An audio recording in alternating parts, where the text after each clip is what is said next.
Welcome back, brothers and sisters. I'm Braden. This is Lincoln Outdoors Academy, and thank you for stopping by.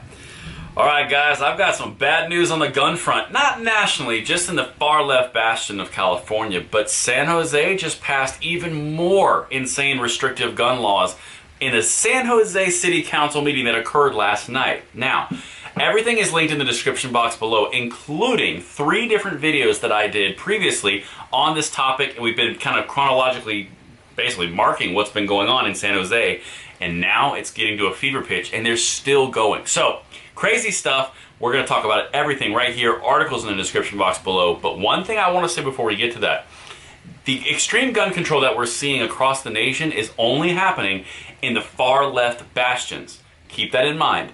On the whole grand spectrum, we're actually making really strong gains for the Second Amendment side of our rights in a lot, really a majority of the states. It's the far left bastions that are going far gun control, because federal and a lot of different states are not. So keep that in mind.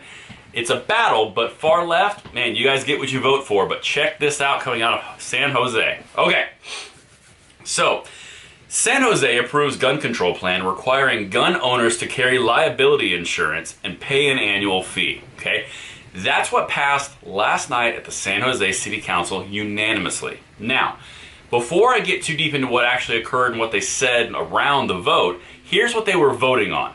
Okay, and this is important to share, guys, because this is the far left desires right here. This is a wet dream for them. Reducing gun harm through an insurance mandate. Insurance-based mechanisms can encourage firearm owners to behave more safely by taking safety classes, using gun safes, installing trigger locks, and can compensate injured victims. That one right there, they're going to get sued out of their brains. Okay?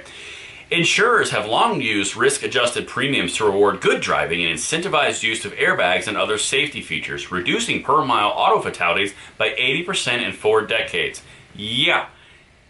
So how are you going to penalize an existing force of people who are embracing a Second Amendment right, which is given in the Bill of Rights, in the Constitution, which supersedes California law, just saying, and liken it to driving? Driving's not a right. Second Amendment is a right. Sorry to break it to you. We have the privilege of driving. We don't have the privilege of firearms. It is a right. Just saying. Alright? But now, there's a second one. Reducing the public cost of gun violence. Direct cost of gun violence to California taxpayers for gunshot-related medical treatment, police response, ambulance transport, and the like exceeded $1.4 billion in 2018. Taxpayers should not subsidize the cost from gun use. Requiring gun users to pay fees will help fund critical emergency medical and police response and reduce taxpayer burdens. Taxpayer burdens. So you're shifting from the entire tax base to a small percentage. You're focusing and isolating individuals for their Second Amendment rights. Interesting. I wonder if they're going to penalize drunk drivers or alcohol businesses, because they take bars, restaurants. It's their fault too that people cannot control themselves. So really, the taxpayers shouldn't have to deal with that burden. Oh, but they won't do that. What about marijuana? Ooh, no, we can't touch that one. That's a sacred cow. What about the emotional and psychological damage of broken families? Ooh, can't talk about that one because that one, ooh, can't do that. No. It's got to be this. I digress. And then the last one is impounding guns from those who don't comply. Criminals won't obey these mandates, yet together, these rules create a constitutionally compliant mechanism to enable law enforcement to impound guns from high-risk individuals unwilling to follow the law. It literally says criminals won't obey these mandates when the entire catalyst for all of your gun safety push is criminals. Why is this hard? It kills me. It's almost like it's about control, not about facts. But I digress. Again, that's 2 digressions in the same sentence, in the same paragraph. Whatever. Alright, now we're going to dive into this. And keep in mind, this is on the heels of them already mandating video recordings of gun and ammo sales in San Jose. Also unconstitutional. But let's dive into San Jose, what actually happened in the actual vote. The San Jose City Council unanimously approved new gun control measures in a vote Tuesday night. I mean, at least they're not hiding behind words anymore. Now they're just saying it. New gun control coming out. Well, at least you're not saying it's gun safety anymore. I'm glad that's gone. All right. Tuesday evening, the San Jose City Council voted to approve a proposal that will require all gun owners citywide to carry liability insurance and pay an annual fee that would go towards supporting emergency and police services.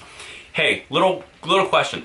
If you're all about the populace and the poor are taken advantage of by the rich, and it's really a system rigged against the less fiscally fortunate, then why are you imposing fees, something that the rich or the well-off can afford, but not the minimum? Not the smallest portion of the economic fiscal scale who has to buy a gun to defend themselves because there's no more police forces in their neighborhoods. No, you have to find them because some criminals did some very bad things, so they shouldn't have the right to firearms from financial aspects.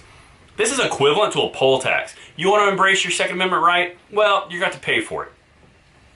Have you watched Friends? Okay. I'm getting heated. This irritates me. Here comes Sam Licardo. This is the guy who started this whole thing. We've got more to do to ensure that burdens are properly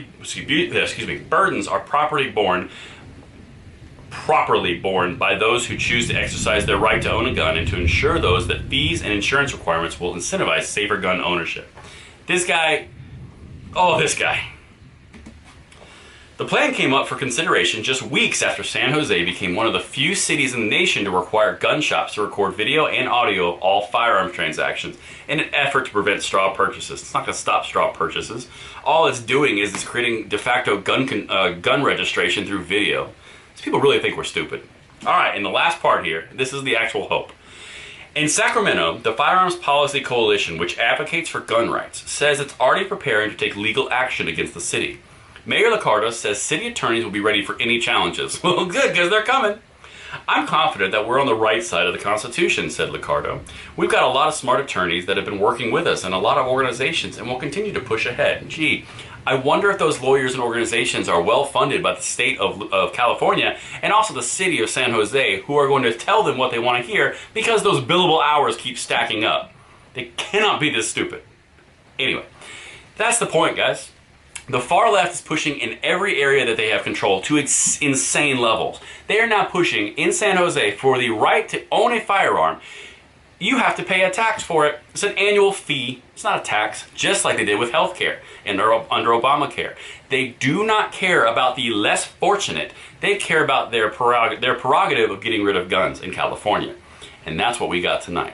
Spread this message out. Let me know what you guys think. And until tomorrow, I'm Braden. I'll see you later.